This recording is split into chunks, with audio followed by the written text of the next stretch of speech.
Hey guys, what's going on? Blaine back for another Hulu review, and today I'm going to be talking about Grimcutty.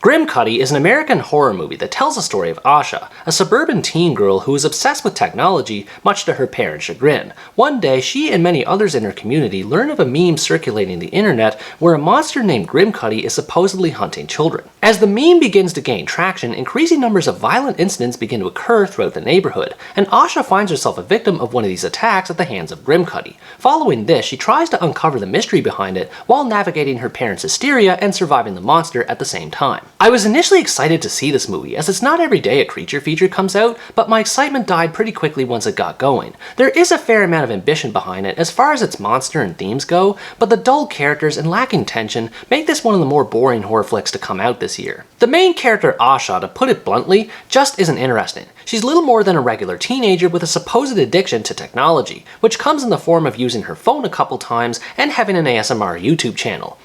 That's it. As someone who used all kinds of technology growing up, what this movie considers to be a tech addiction is pretty laughable, as Asha is still able to socialize with other characters like a person her age would. Her behavior in this movie is so ordinary that it's completely unremarkable, which doesn't exactly inspire confidence in her as a protagonist. I would argue, however, that her parents were even worse as characters. They are excessively overbearing to the point of being draconian, with them going so far as to lock all tech in a device called a detox box, and all of this is because of an internet meme that they barely know anything about. The conflict and toxic dynamic of the adults falls completely flat. I can understand the idea of them going into hysterics and fear for the safety of their children, but to have such a nuclear response to something as mundane as an internet meme is ridiculous. I've taught in schools where the Momo and Slenderman meme and copycat killers for them were being talked about by kids in school, and no adult ever reacted as irrationally as the ones in this movie did. That's another thing I should mention, by the way. It's not just Asha's parents who go crazy. It feels like every adult in this movie's world loses their minds, which often results in cringeworthy scenes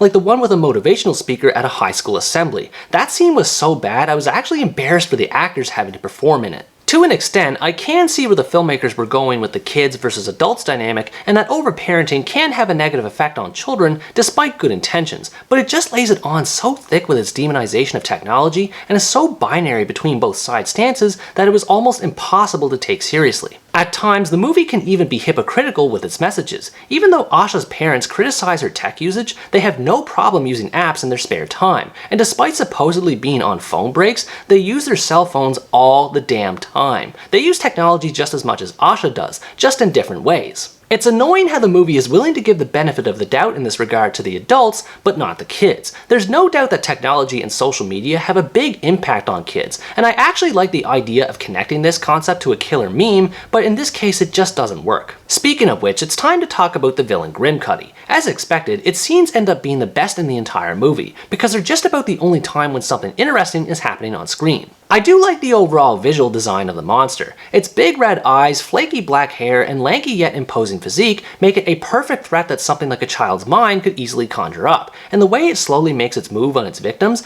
can be unnerving. The chases and attempted kill scenes where Grimcutty is involved are also entertaining, usually involving a kid running for their lives while being trailed by an evil force that nobody else can see. The idea of this alone is terrifying, and I like that the movie is not afraid to put child characters in harm's way, as it makes it easier for the audience to stay invested in their safety. This being said, the reasoning behind Grimcutty's actions in this movie make no sense. It's supposed to be manifested by the negative behavior of parents, which would be fair enough if it was focused on a few characters or even just Asha, but it seems to go after every kid in the neighborhood at the same time. Putting aside how weird it is how apparently everyone in the movie experiences anything related to Grimcutty simultaneously, this would imply nearly every parent in town is toxic, which even for a silly horror movie like this, simply isn't realistic. There's no attempt to draw up any kind of nuance between characters' experiences of Grimcutty, so all the kids end up having virtually the same plot as Asha, which is just odd. And as for the attack scenes, as intense as they can be, even they have their issues. There's no consistency with how they're portrayed, as kids are made to look like they cut themselves when it attacks with a knife, but when they're being choked, they hover several feet in the air, which makes it obvious that they're not hurting themselves despite what parents may think. In the end, I just didn't understand how the filmmakers wanted to portray Grimcutty. The investigation behind Grimcutty's origin is something else that further complicates matters. Everything just proceeds so slowly and yet conveniently for Asha that I couldn't bring myself to care about any of it. And even when things are pieced together, it still doesn't do a good job at explaining how Grimcutty came to be in the first place. Characters make lots of dumb decisions typical for a horror movie of this caliber. I won't spoil much, but one of the worst moments involves Asha running out on her parents, going to a party to investigate Grimcutty, and getting in view of a man recording video. Despite knowing she could be spotted by parents who watch the video online, she continues to stay in view, and wouldn't you know, her parents found her because of it. Between the poor decision making, slow tension buildup, and over-reliance on jump scares, the movie simply isn't scary. There are moments here and there where it succeeds at generating some suspense, but there's so much tedium to wade through to get to them that it simply isn't worth it.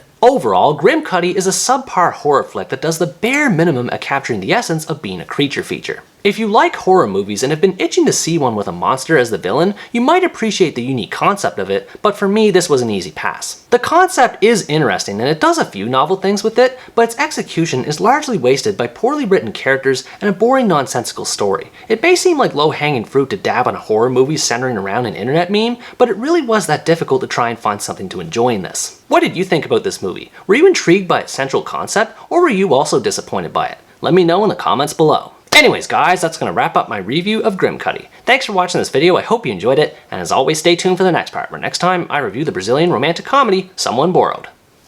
Bye bye!